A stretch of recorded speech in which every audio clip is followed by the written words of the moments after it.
இவ சொன்னது அத்தனையுமே பொய், அதை வெளில சொல்லிடுவேங்கிற பயத்தில் என்ன போட்டு தள்ள பார்த்தா அப்படின்னு மீனா போட்டு உடைக்க இவ்வளோ பெரிய ஒரு திருப்பம் நடந்து கடைசியில் ரோகிணியை வீட்டை விட்டு துரத்துறதுக்கான சம்பவம் நடக்கிறதுக்கான ப்ரெடிக்ஷன் தான் இது. ஸோ இப்போ ரோகிணியுடைய மனத்தில் இப்போ ரோகிணிக்கு ஒரு பயம், பெரிய பயம் இருக்குது. மீனாவுக்கு விஷயம் தெரிஞ்சிருச்சு, ஆனால் மீனாவை ரொம்ப நாள் நம்ப முடியாது. யார்கிட்ட சொல்கிறாங்களோ இல்லையோ கண்டிப்பாக வந்து முத்துக்கிட்ட விஷயத்தெல்லாம் சொல்லிடுவாங்க அப்படிங்கிறத பற்றி மகேஸ்வரி கிட்ட புலம்பிக்கிட்டு இருக்கும் பொழுது இந்த பக்கம் வந்து பார்த்திங்க அப்படின்னா வந்து மகேஸ்வரி சரி விடு, எப்படி இருந்தாலும் வந்து மீனா வந்து கொஞ்ச நாளைக்கு சொல்ல மாட்டாங்கல்ல, அதுக்குள்ளே நீ வேணா உண்மையை சொல்கிற பாரு அப்படின்னா இப்போதைக்கு உண்மையை சொல்கிறதுக்கு கொஞ்சம் கூட டைமே இல்லை. கீழே கடந்த என்னோட இமேஜை அந்த 40 லட்ச ரூபா கான்ட்ராக்டை வச்சு இப்போ தான் கொஞ்சோண்டு சரி பண்ணியிருக்கேன். ஆனால் இதுக்கப்புறம் வந்து எங்கள் அத்தைக்கு இந்த சமயத்தில் இந்த விஷயம்லாம் தெரிய வந்துச்சு அப்படின்னா கண்டிப்பாக என்னை வீட்டை விட்டு துரத்திடுவாங்க. என் வயிற்றில் மனோஜுடைய குழந்தை வளர்ந்தால் மட்டும்தான் அதை வந்து ஸ்டாப் பண்ண முடியும். எப்படி இருந்தாலும் நம்ம வாரிசு வயிற்ற வளருது அப்படின்னு விடுறதுக்கான வாய்ப்பு இருக்குது அப்படின்ற மாதிரி இவங்க யோசிச்சுக்கிட்டு இருக்க அந்த பிளானில் இருக்கிறதுக்கு நடுவில் வந்து இப்போ இவங்களுக்கு வந்து இந்த ஒரு பயம் அதிகமாகிடுது. வீட்டுக்கு வந்திருக்கும் போது முத்துவும் மீனாவும் தனியாக பேசினா அவங்க என்ன பேசுகிறாங்கன்னு பார்க்க ட்ரை பண்ணுறாங்க. மீனா வேற வந்து ஒரு மாதிரி அமைதியாகவே இருக்க இந்த குற்ற உணர்ச்சி முத்து திருப்பி கேள்வி கேட்கிறார், வேற என்ன பிரச்சனை உனக்கு, நீ அந்த ஊருக்கு போயிட்டு இருந்ததே சரியில்லை, அங்க எதுவும் நடந்ததுல உன்னை பாதிச்சிருச்சா, இல்ல வந்து நீ அந்த குடத்துல தண்ணி எடுக்க போயிட்டு வந்தல அதுக்கப்புறம் தான் வந்து ரொம்ப ஒரு மாதிரி இருக்கு, அங்க என்ன பார்த்த நீ, அது மட்டும் இல்லாம நீ இப்ப இந்த கார்லர் அம்மாவை பாக்குறதெல்லாம் சுத்தமா சரியில்லையே, என்ன மேட்ரு, என்ன பாக்குற அப்படிங்கிற மாதிரிலாம் கேட்கும் பொழுது எல்லாமே வந்து பாத்தீங்க அப்படின்னா மீனா ஒரு மாதிரி அமைதியா இருக்கிறத பார்த்து ரோகிணி பயமாயிட்டாங்க.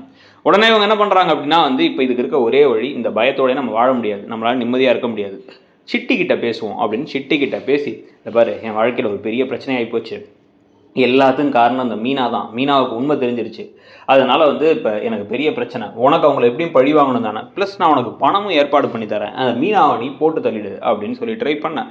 போட்டு தள்ளுறதா அப்படின்னு அவர் கொஞ்சம் ஷாக் ஆனாலுமே வந்து இவங்க ஒரு பெரிய அமௌண்ட் தரேன், எனக்கு பெரிய அமௌண்ட் வரப்போகுது அப்படிங்கிற மாதிரி பேசிடுறாங்க. இதுக்கிடையில தான் வந்து பார்த்தீங்க அப்படின்னா வந்து இவங்க இந்த மாதிரிலாம் பேசிகிட்டு இருக்கிறது மட்டும் இல்லாமல் இப்போ வந்து ரோஹிணி சிட்டியுடைய அந்த வட்டிக்கடை ஆஃபீஸ்லேருந்து வெளில வரதை முத்து கரெக்டாக பார்த்துடுறாரு. முத்து பார்த்துட்டு எதுக்கு இவங்க 2 பேரும் ஒன்றா பேசிட்டு வராங்க, திருப்பி எதுக்கு அங்கே போயிட்டு வராங்க அப்படிங்கிற ஒரு டவுட் வருது. இந்த விஷயத்த மீனா கிட்ட சொல்லலாம் அப்படின்னு போகும்பொழுது சிட்டி என்ன பண்ணுறாரு அப்படின்னா வந்து டேய், அந்த மீனாவை போட்டு தள்ளுறதுலாம் பெரிய வேலை இல்லை, முத்துவை போட்டு தள்ளுறதான் பெரிய வேலை, மீனா எப்படி வந்து அந்த பைக் எடுத்து அங்கிட்டு இங்கிட்டு சுற்றிக்கிட்டு இருக்கும்போது நல்லா பின்னாடி ஒரு ஏற்றுனா போதும், அப்படியே பொதுக்கடின்னு கீழே விழுந்து மொத்தமாக ஆள் காலி அப்படின்னு முடிவு பண்ணி வெளில வந்து கார் எடுக்கிறாங்க. கார் எடுக்கிறத பார்த்த உடனே இப்போ முத்துக்கு வந்து ஒரு மாதிரி வேகமாக வந்து இவங்கெல்லாம் கார் எடுத்துட்டு, அதுவும் இந்த பக்கம் ரோஹிணி போனோடனே இவங்க எல்லாம் எங்கேயோ போகிறாங்களேன்னு பார்த்து ஒரு பின்னாடியே துரத்திட்டு போனால் இவங்க அப்படியே வந்து கரெக்டாக வந்து மீனாவை ஃபாலோ பண்ணுறதை பார்க்குறாரு. மீனா எங்கே இருக்காங்கன்னு விசாரித்து அங்கே ஃபாலோ பண்ணுறதை பார்த்த உடனே இவரும் பின்னாடியே போகிறாரு. மீனாவை கரெக்டாக அவங்க இடிக்க போகும் பொழுது அப்படியே வந்து இவரோட காரை வச்சு குறுக்க பூந்துடுறாரு. குறுக்க பூந்து தடுத்து நிறுத்த அவங்க அப்படியே வந்து ஐயோன்னு பதறி போய் இவங்கெல்லாம் வேகமாக அவசரமாக கிளம்பி ஓடிடுறாங்க. ஓடும் பொழுதே இவர் வந்து அந்த பக்கம் வந்து அவனுக்கு கிளம்புறதுக்கு முன்னாடி சட்டக்காலரை பிடிச்சி பொங்குன்னு ஒரு குத்துறாரு சிட்டி முகத்தை. இவ குத்திட்டு இந்த பக்கமாக வந்து போய் பார்த்தா மீனா ஷாக் ஆகினேன்னு என்னென்ன ஆச்சு அப்படின்னா ஒன்றும் இல்லை, இந்த இப்போ ரோஹிணி ஏதோ ஒரு தப்பான ஒரு விஷயத்தை செய்கிறாளோன்னு எனக்கு தோணுது. ஏன்னா வந்து இந்த பார்லரமாக அங்கே போய் அந்த பட்டிக்கடை ஆஃபீஸ் வந்து பேசிட்டு வரதை பார்த்தேன். அதுக்கப்புறமா சிட்டி வெளில வந்தான், யாருக்கிட்டேயோ ஃபோனில் பேசினா, அந்த மீனா எங்கே இருக்கான்னு தெரியுமான்னு கேட்டான். அதுக்கப்புறம் பார்த்தா அவங்க துரத்திட்டு வராங்க. இது ஒரு குழப்பமாக இருக்குது, பார்லரம்மா ஏன் ஒன்றை வந்து இந்த மாதிரி இடிக்கலாம் சொல்லணும் அப்படின்னு வந்து கேட்க டக்குன்னு மீனா ஷாக் ஆகி அந்தளவுக்கு போயிட்டாளாவ அப்படிங்கிற மாதிரி பேசிட்டு ஃப்ராடு அப்படின்னு சொல்லி இப்போ அவங்க வந்து என்னதான் ஆச்சு சொல்லு அப்படின்னு வந்து இப்போ முத்து கேட்டதுக்கப்புறமா மீனா உனக்கு மனசில் ஏதோ பெருசாக இருக்குது, அதை என்கிட்ட சொல்லிவிடு மீனா அப்படிங்கும் போது ஒன்றும் இல்லைங்க, ஒரு சின்ன விஷயம்னு நினச்சேன் நான், இப்போ முன்னாடி இருந்து எனக்கு ஒரு மனசில் ஒரு அரிச்சிட்டே இருந்துச்சு இந்த விஷயம், ஏன் வந்து இங்கே வீட்டுக்கு வரும்பொழுது எல்லாமே வந்து கிறிஷ் பாட்டியும் ரொம்ப வித்தியாசமாக நடந்துக்கிறாங்க அப்படின்ட்டு. கடைசியாக அன்னைக்கு அந்த தண்ணி குடத்தை எடுத்துகிட்டு போகும்போது தான் நான் பார்க்குறேன் அங்கே வந்து தவசம் கொடுத்துட்டு இருக்காங்க அவங்க இப்போ அப்பாவுக்கு. அப்படிங்கும்போது சரி கிறிஷோட அப்பாவுக்கு தவசம் கொடுத்தா நீ ஏன் ஷாக் ஆகிறனா, தவசம் கொடுத்துட்டு இருந்ததே வந்து அந்த கிறிஷோட அம்மா தான், அது வேறு யாரும் இல்லை ரோகிணி தான் அப்படின்னா ஷாக் ஆகிறாரு முத்து. அதனால இந்த விஷயம் எனக்கு தெரியும் அப்படின்னு தெரிஞ்சதுக்கப்புறமா நான் அதை சொல்லிடுறேன் வீட்டில் என்னும் போது காலில் விழுந்து என்னையும் என் பிள்ளை எங்கள் அம்மா நாங்கள் எல்லாருமே தண்ணிக்குள்ளே குதிச்சிருவோன்னு மிரட்டி தான் இந்த விஷயத்தை வந்து என்னை அப்படியே மாற்றி விட்டாங்க அப்படின்ன உடனே அப்படி பாவி அப்படின்ற மாதிரி உங்களுக்கு யோசிச்சதுக்கப்புறமா இப்போ இந்த விஷயத்தை நீ வெளில சொல்லிடக்கூடாதுங்கிறதுக்காக ஒன்றை போட்டு தள்ளுறதுக்கு ட்ரை பண்ணியிருக்கா.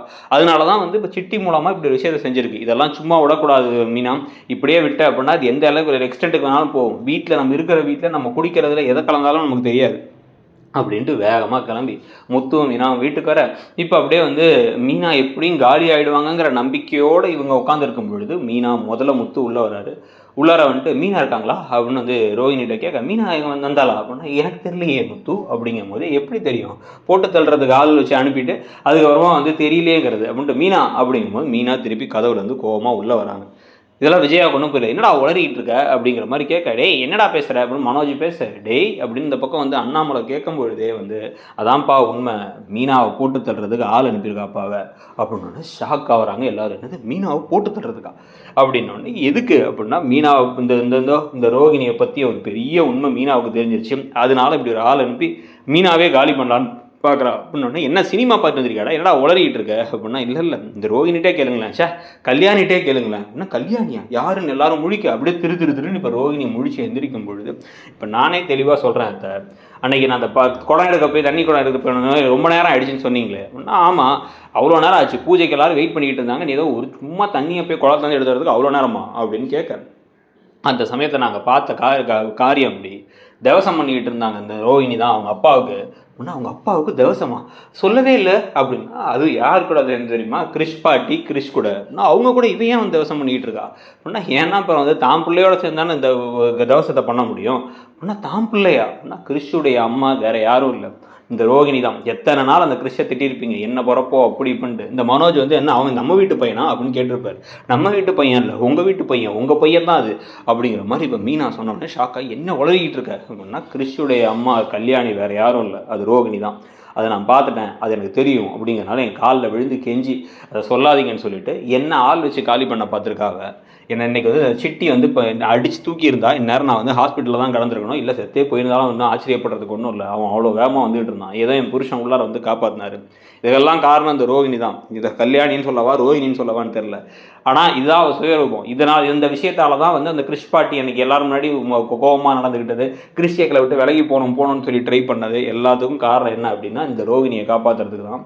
உங்கள் எல்லாத்தையும் ஏமாற்றி மலேசியாவும் கிடையாது, ஒன்றும் கிடையாது, நம்ம ஊர்லேருந்து பக்கத்து ஊர் தான். பக்கத்து ஊர்லேருந்து வந்து பார்த்திங்க அப்படின்னா வந்து ஏற்கனவே நடந்து முடிஞ்ச கல்யாணத்தில் 3 மாதத்தில் கணவர் இறந்துடுறாருன்னு நான் உங்களுக்கு கதை சொன்னால, அந்த கதையில் இருக்க கேரக்டரே வேறு யாரும் இல்லை, அது இந்த ரோகிணி தான் அப்படின்ன உடனே பப்பாளார் அப்படின்னு ஒரு பக்கம் விட்டு சொல்கிறதெல்லாம் உண்மையா சொல்லு, உண்மையா அப்படின்னு இந்த பக்கம் ரோஹிணிகிட்ட வந்து விஜயா கேட்க, அப்படிலாம் இருக்காதுமான்ட்டு ஒரு மனோஜ் சொல்லி ஷாக் ஆகிட்டு திரும்பி அப்படியா அப்படின்னு கேட்டால் அப்படியே திருன்னு முழிக்கிறாங்க ரோஹிணி. அவர் அதிர்ச்சியில் பேச்சே வரல. இதுக்கு மேலே ஒரு செகண்ட் நீங்கள் இருக்கக்கூடாது அப்படின்னு முடியை பிடிச்சி தர எடுத்துகிட்டு போய் வெளியே தள்ள பார்க்குறாங்க ரோகிணியை. ரோகிணி அப்படியே வந்து வரான்னு கத்திட்டு, ஐயோ நான் சொல்ல வரதை கேளுங்க, எல்லாமே நான் மனோஜுக்காக தான் பண்ணேன் அப்படின்னு சொல்லிக்கிட்டு இருக்கும் பொழுது எபிசோடை முடித்தா கரெக்டாக இருக்கும். ஆனால் அந்த அளவுக்கு வந்து மீனா உடனே சொல்லுவாங்களா, எல்லாருக்கும் இந்த விஷயம் உடனே தெரிய வருமா, இல்லை படிப்படியாக ஒவ்வொருத்தங்களுக்காக தெரிய வந்து, இல்லை அதுக்கு நடுவில் நிஜமாவே மீனாவுக்கு அடிபட்டவங்க கிடக்கிற விஷயங்கள்லாம் நடக்குமா அப்படிங்கிறத பொறுத்து இருந்தால் பார்க்கணும்.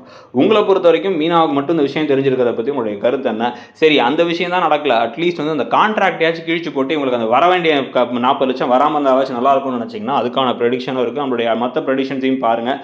மறக்காம நம்ம சேனலையும் சப்ஸ்கிரைப் பண்ணிவிட்டு உங்களுக்கு நம்ம ப்ரெடிக்ஷன்ஸில் என்ன விஷயங்கள் ஒத்து வருது, வேறு எந்த ப்ரெடிக்ஷன் பண்ணலாங்கிறதையும் சொல்லுங்கள். தேங்க்யூ.